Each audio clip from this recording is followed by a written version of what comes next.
আসসালামু আলাইকুম প্রিয় বন্ধুরা, সবাই কেমন আছেন?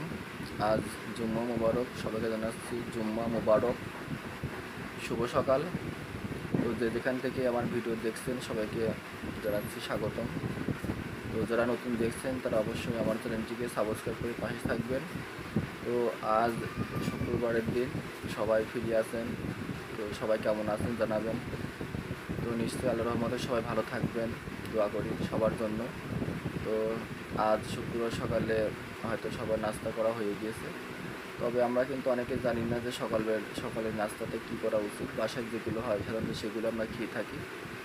তবে অনেকে যারা ফিট থাকতে চান এবং যারা সুন্দর একটি লাইফস্টাইল মেনটেন করেন, যারা ইয়াং জেনারেশন, তাদের জন্য আর কি ভিডিওটি আমি বেশিক্ষণ দীর্ঘ করব না। তো সকালের নাস্তায় কী করা উচিত? তো যারা চিকন তারা সকালে একটু ভারী নাস্তা করতে পারেন, প্রোটিনযুক্ত নাস্তা। তো আপনি সকালের নাস্তার সাথে আপনি ডিম, কলা এবং দুই থেকে চারটা রুটি করতে পারেন যারা একটু চিকন। আর যারা মোটা তার থেকেও হালকা খাবার বা ভাজি সহকারে নিতে পারেন, ভাজি রুটি বা কিছু ভাতও নিতে পারেন। এবং যারা একটু বড় লোক বা ওয়েস্টার্ন, তারা আর একটু বেশি প্রোটিনযুক্ত খাবার থাকে সাথে।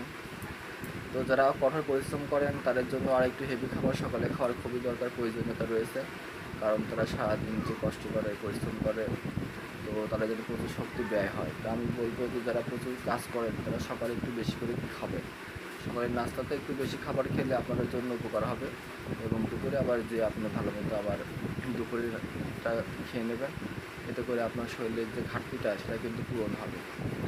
তো খাবারের মাধ্যমে ঘাটতি থাকলে শরীরে কিন্তু অনেক ক্ষতি হয় এবং শক্তি থাকে না, এবং বয়স হওয়ার সাথে সঙ্গে সঙ্গে অনেক রকম রোগ ব্যাধিতে যুক্ত হয়। ক্যালসিয়ামের ঘাটতি হয়, আয়রনের ঘাটতি হয়। তো এই জন্য বলছি যে আপনারা একটু নিয়ম মেনে প্রোটিনযুক্ত খাবার সংযুক্ত করুন। এবং যারা যেসব ভাইয়েরদের স্বাস্থ্য ভালো তারা একটু হালকা খাবার মেনটেন করুন এবং সবসময় একটু হালকা খাবার চেষ্টা করুন। এতে আপনারাও আস্তে আস্তে ফিট হতে পারবেন এবং আপনাদের একটা সুন্দর লাইফ হবে, এবং আপনাদেরকেও সবাই ভালোবাসবে, কেয়ার করবে, এবং আপনারাও একটা সুন্দর জীবনযাপন করতে পারবেন।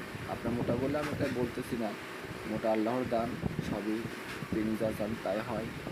তারপরেও নিজে একটু চেষ্টা করলে, একটু নিয়ম মতো চলাফেরা করলে হয়তো বা আপনি আগের থেকে অনেকটা ফিট থাকবেন। এতে আপনার জন্য কিন্তু ভালো হবে। তো যেসব বন্ধুরা আমার ভিডিও দেখতেছেন, যদি আমার কথায় কোনো ভুল হয়ে থাকে তো ক্ষমা দৃষ্টিতে দেখবেন। তো আজ এ পর্যন্তই। আসসালামু আলাইকুম।